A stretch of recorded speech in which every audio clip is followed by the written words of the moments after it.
Yeah. Oh. Oh, wait.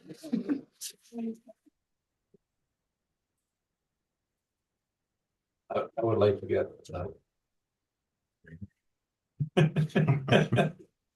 not because I would use it, I would just have fun with it. Okay. Good to go. Yeah, so I think usually when the chair is not in person, usually the vice chair Yeah, chairs I'm the ready. meeting, right? Ready to go. So calls to order moved by Alan, seconded by Donna, that the meeting open at 6:01 PM. Carrie, all in favor? Well, Great. Moved by Donna, seconded by Dave, that the agenda for the Emergency Services Committee meeting for August 26, 2024 be approved as circulated. All in favor? Carrie. Disclosure of pecuniary interest?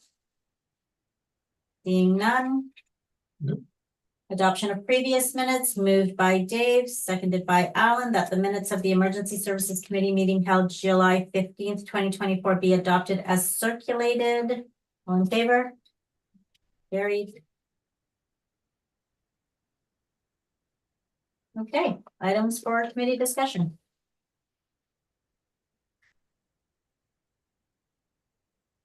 So we have a staff report from the deputy fire chief. So I'll give you, I'll give you my report. Staffing still sits at 22 members, 18 operational, 2 on leave, 1 junior and 1 probationary. From dates July 15th to August 26th, the fire department responded to 5 alarms, 2 medicals, 1 structure fire, and 2 motor vehicle collisions. July 19th, we had a fire call. We were on scene at it was about 3 o'clock. We had 7 personnel. That call lasted 2 hours.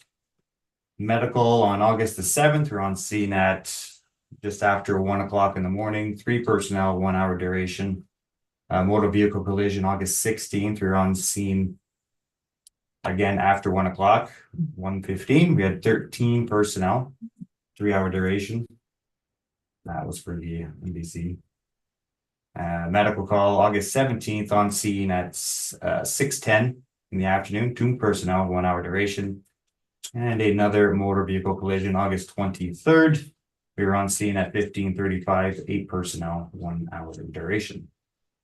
So to date, that brings us to 44 alarms for this year. Historically, in 2023, we had a single medical call for the month of August. And as far as recent training or recent calls, that's we're up to date here. Recent training and what's up and coming. We have this Wednesday, August 28th, we've got the pumper test for both pumper trucks are being pump tested, as well as our breathing apparatus are being flow tested September 12th. For the training that we have ongoing, we have an NFPA alternative fuel vehicle for emergency responders course going on right now. August 16th, we had 1 firefighter sent to Canada College for the air brake endorsement. He passed, so now we're going to be pushing him on to get his D. In-house training as well, we have a chapter 15 progressing on overhaul procedures. September 16th, myself and the training officer is going to be attending an OFM training and certification seminar. The portals, they're launching a new portal on the OFM, and it's going to be much more friendly for us to get access to OFC courses. So this will give us a list of complete current OFC courses, instant enrollment through this online portal. We'll be able to see active status in all firefighters and what level of training that the OFC has on record for their status of a firefighter. For the training, there were, I saw that really great chart that you made and populated, but the training officer and the fire protection officer, they needed like specific training that was kind of vital to their role because those boxes were red. Are they complete or? They're on for the training officer, the 1031 course is something we may have to wait for next year for budgetary restraints. We've already blown our training budget.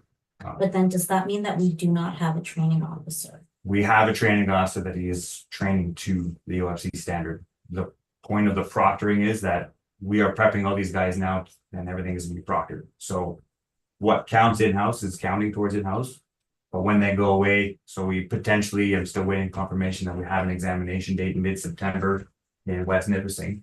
But that hasn't been confirmed yet. I'm sending 3 guys for that. That is where everything is officially signed off. But so that makes us meet compliance meets us in compliant. mid-September? Yes, Okay. yes. So question, and when you say it's a budgetary issue, is it like hundreds of dollars or thousands of dollars? Because money can be juggled This through one's thousands. thousands of dollars. Yeah, and we're looking at, I want to make sure that I fulfill other budgetary yeah, requirements that I fair. have, and then we're gonna look at Yeah, that. But just- these are super important. Yeah, right? that's what I'm saying. Can we juggle something? to- Yeah. Yeah. Can you get when you say thousands, what's the amount? The 1031 is roughly $2,500 plus. I have to send them the drawing for Yeah, 3 that's days. Plus. Trump's not cheap. That Yeah. was not cheap anymore. And then the fire protection training, Yes, same thing? same or- thing. Yeah, no, those are specific NFPA courses that don't just come up. So another beauty about what they're launching with this portal is that once these courses are available and they have availability, it's easy to just get on it and send it to them. Okay. Yeah.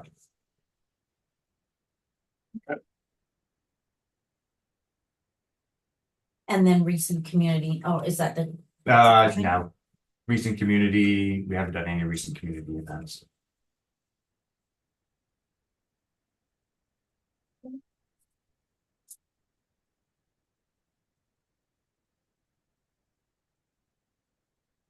so I guess we'll move on to item 7, the fire department assessment. I believe that we're gonna get that file. I have the file. I got the assessment from the chief. Kelly. Prepared it for us. The synopsis is, I guess the conclusion. We wanted to skip right to the conclusion. He says the full service assessment. That he believes there are no immediate safety concerns that pose the risk to the firefighters. There's no immediate risk to the corporation or the corporation's officers. There's no, and the fire department is following to the best of their ability the regulations, legislation, and industry practices. Service efficiencies are identified for administration, operational, and financial effectiveness. And then we go on, the biggest one that he came across doing this fire department assessment was the SCBA's. We needed a minimum of 6 operational SCBA's. At the time of the assessment, we didn't get the donation. And we were looking at possibly leasing options and whatnot. Since the assessment was complete by Kelly, we did receive 14 serviceable SCBA's. Remember that from West Nipissing? Yeah. So we are now back up into full compliance with NFPA standard for fighting fires. But there were also personnel things that he was assessing too, correct? Or The whole thing is based upon the SCBA's being the major problem with our fire department. Okay.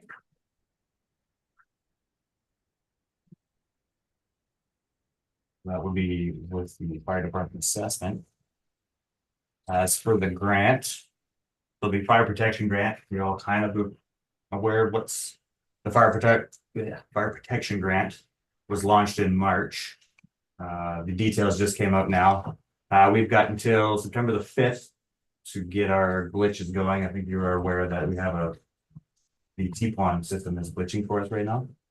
But I've got all the figures ready to go. I'm hoping to sit down with Nikki this week. Asked her for a meeting. I have to respond. She hasn't gotten back to me yet. Hopefully by then. by the end of this week, I think, because September 5th is Next. a week Thursday. That's right. Yeah, so it's gotta be in before. Yeah. Thursday. It's a pretty it looks like a pretty simple application. I've got all the figures and whatnot that we're gonna be doing. It's a $10 million grant that's gonna be dispersed over 3 years.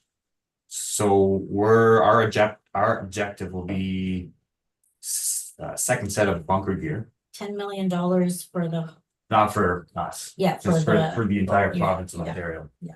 They're looking at anywhere between $8,000 to $10,000 per active station. So us with 2 active stations, we are allotted up to $20,000. I was advised by other fire chiefs and the fire protection advisors to overspend on that. So that they said, no, you never want to leave any money left over, because then they'll just give us less next time. yeah, They said, try to overspend and you can always just take away. Yeah. So right now I've got 6 bunker gear suits. That'll bring all of our bunker gear up to NFPA standard. and you have quotes for all of these. I have both. So the 6 additional suits that we have outside of the ones we already bought, which still have not arrived. Looking at now, first week of September. Okay. It was supposed to be first week of August. It got pushed to September. We're still waiting. The 6 remaining suits are gonna be $18,000. And additionally, I'm asking for 20 flash hoods. Flash hood is a protective gear that goes over our head, and I'm asking for the ones that actually go down into our shoulders. That if we start moving our heads around and whatnot, that nothing is gonna pull, and that it won't get in. Overall, we're gonna be asking for $21,351 from the Ontario government. And this is the odds are pretty good from what I'm getting from the other fire chiefs. A lot of the other fire chiefs are pushing for bunker gear as well, applying it off as a Yeah, second we set gotta get it in. bunker though. gear. Yeah. Yeah, we gotta get it in, and Yes. the T-pond site is down for us. Why, but. All the figures and the quotes are ready to go. It's just a matter of populating it into that document that we can't seem to get access to. That's the sum of it all with the fire protection grant. Okay, what about the wildland fire grant? I can, emergency management has actually started, they're reinitiate, like last year they had grants toward, getting generators, getting Yes, chainsaws, getting. Emergency management thing, and most of the users would be the fire department, so if we could put together a shopping list of all the things we need, for fighting wildland fires. So we'd be able to bolster our inventory, and I think we've got a window here now over the next couple of months to be able to put an application in together, but we'll definitely need a list of things that we could probably use in Yeah. fighting wildland fires. So I think that's another opportunity in addition to what you're already doing. So it's not firefighter specific stuff, it's firefighter tools and implements kind of stuff. And we can Right. use it for generators, we can use it for, For EOCs. we can use it for the EOC, we can use it for, so we really have to get serious about what we can need, what we could use and to take advantage That of one's grants. gonna be, I think that one's gonna be more specific and more harder to get. Yeah, it'll be, so again, it's better to have a bigger shopping list than the grant Yeah. contemplates, but it Do you have a certainly, timeline on that? October. October, and that's not. They're fairly narrow windows, to be honest. Yeah, and- so and- we should get on this. Yeah, then, absolutely, right? So, absolutely, okay, so we'll get so an actionable item from this is a list from the fire department, and then Alan is gonna be working with the fire department. I'll be with, submitting that yeah, grant yeah. on behalf of, Okay. Is that one registered to the T-pond site as well? Pardon? Is that going through T-pond? The T-pond site? I'm not sure, Probably not. probably not. But it does go through a website, which I agree with you is terrible. Yes. I think it might It's be so safe, we T-pond. can't even use it, Yeah. right? Yeah. It's, okay, we'll work through it. And then we attended a session around the proposed Emergency Management Civil Protection Act update. So I can provide a bit of an Yeah, yeah. update on that, so. The act hasn't been updated, the Emergency Management Protection Act hasn't been updated in 15 or 16 years, so it's quite dated in terms of how we respond to things, the type of emergencies that we historically responded to with climate change and everything, so society doesn't quite work the same way it did 20 years ago, so for sake of brevity, these things will be posted, but sort of the four focus areas with the scope of emergency and emergency management opportunities to strengthen Ontario's collective ability to prevent, mitigate, prepare, and respond to and recover from emergencies. So, how well are we? How ready are we? And do we have all that stuff? Do we have our stuff in order? So there's things like a one window approach, portals, enhancing collaboration between government and emergency management partners, improving consistency in the programs and reflecting how Ontario works with First Nations. So a bunch of areas to really focus on. The second area of focus was one window approach to provincial emergency management, and this is really speaking to the portal approach. They're all using SharePoint. You've got one place to go, you get all your resources, you get all your, if you need help, you get it there. If you need how to walk through the landmines of an application for funding, it should be there. So that's one thing that I've seen quite an improvement in it. We do have the portal up and running for emergency management, and it's like they're doing a great job on that. Focus area 3 is enhancing coordination between government and emergency management partners. And we have partners like the Red Cross, we have partners like other NGO agencies and stuff like that, but they're all over the place. So this focus area is how do we get it into a one-stop shop? When we have an emergency, we don't want to be calling all these people. We want to be calling somebody who is the broker for all these services. So do we need cots? Do we need bed? Do we need food or whatever we need? We shouldn't have to be reinventing the wheel every time when it happens. They've done this before and they're going to be doing it again. So they are the experts, and we should be able to rely on them. And the fourth focus area is improving the consistency, quality, and inclusivity of emergency management programs. So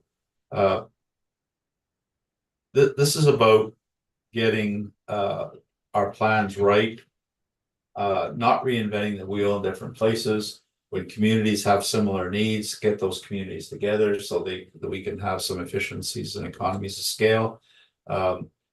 First Nations have some different needs and may understand those, so we're not at the last minute trying to say, well, that doesn't work here. So we want to be prepared to be able to respond to those issues. So those are there's a fifth focus area. Yeah, I knew that.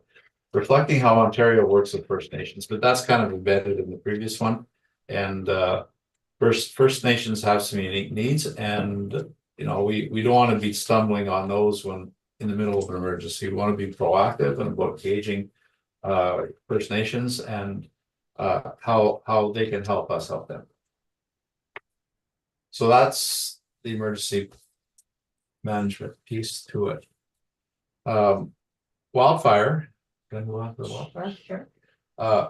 Emergency management in wildfire management. So climate change has done a lot of things, and wildfire fighting and prevention and response has suffered from the same things emergency management does. We've fought fires the same way, and we're ready to fight fires this way, and the fires are changing. They're more intense, they move faster, there's more fuel. So these things all have to be managed in a way that as firefighters, you're ready to be able to deal with these things. So, but it's not embedded in legislation, it's not embedded in the SOPs, like what do we do? Your standard operating procedures doesn't quite match anymore, right? Yeah. So there's 5 focus areas there as well. So the first one is to strengthen collective responsibility for wildfire management. This is a whole society approach. It's not just fires aren't just the problem of firefighters. They're the problems of people that can prevent them. They're the problems of people that manage their properties and lands.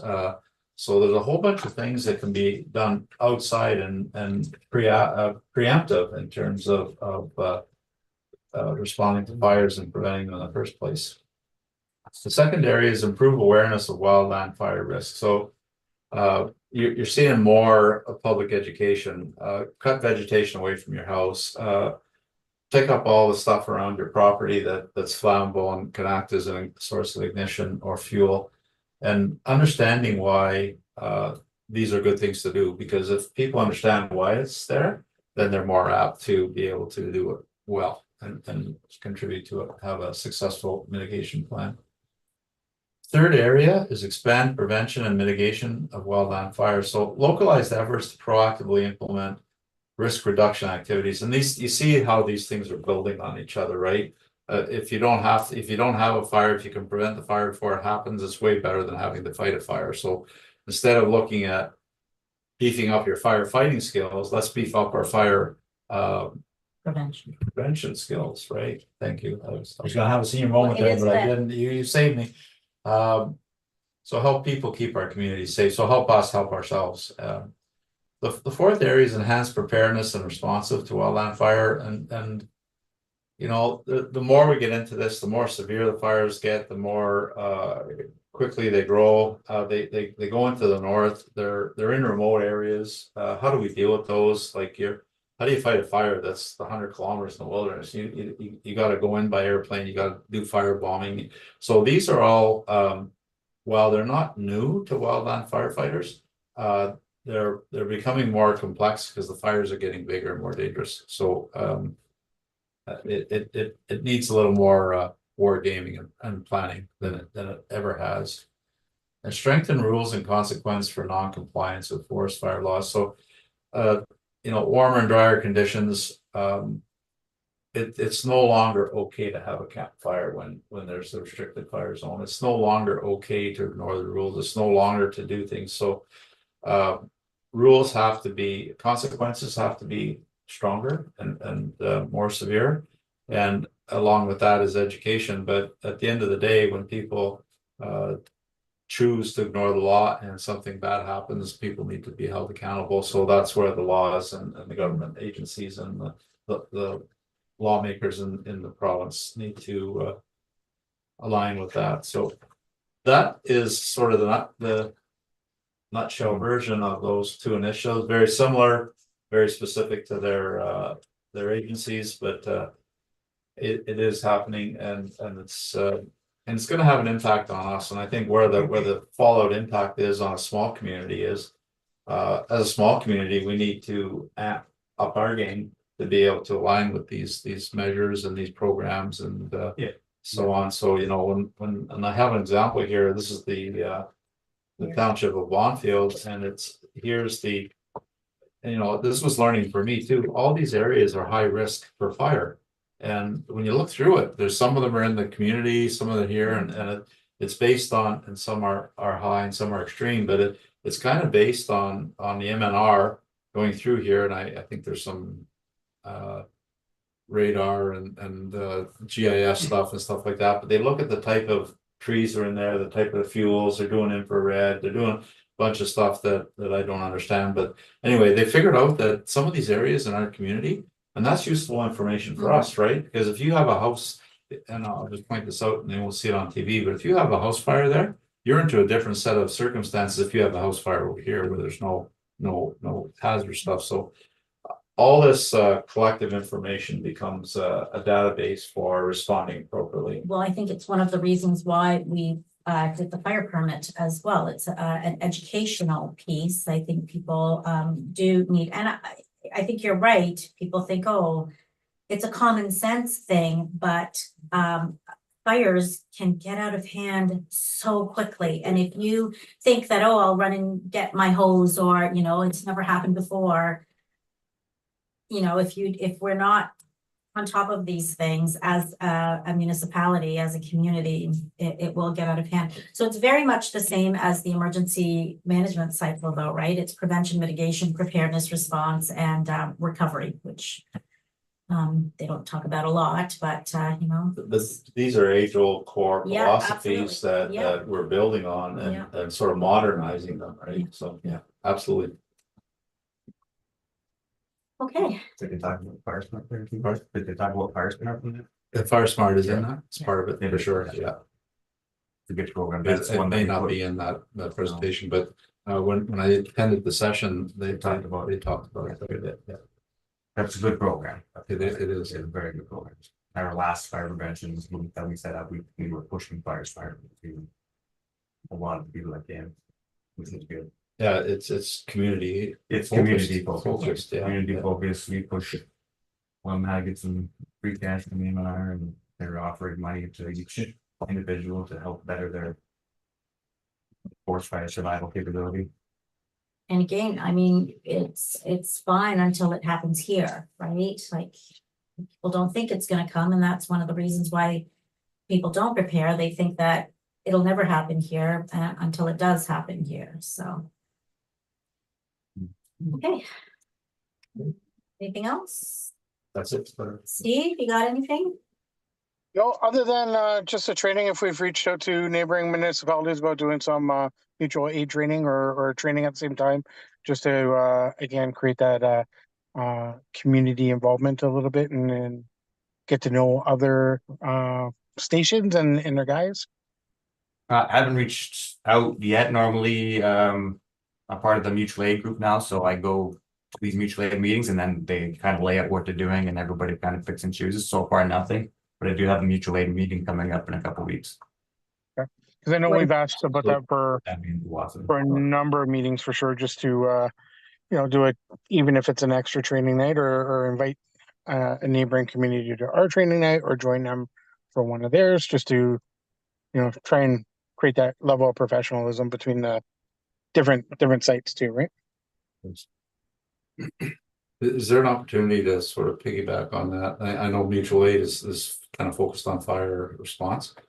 But one of the things that in the sessions that came up with the deputy minister was that in regionalizing the response in terms of emergency management. So it's sort of mutual aid plus. So when we look at an event, if we have a big forest fire in this area, it's not just going to be Bonneville, it's going to be us, it's going to be Chisholm, it's going to be Calvin. Mhm. So can we regionalize some of our responses in terms of where do we set up our EOC in the event of a regional fire?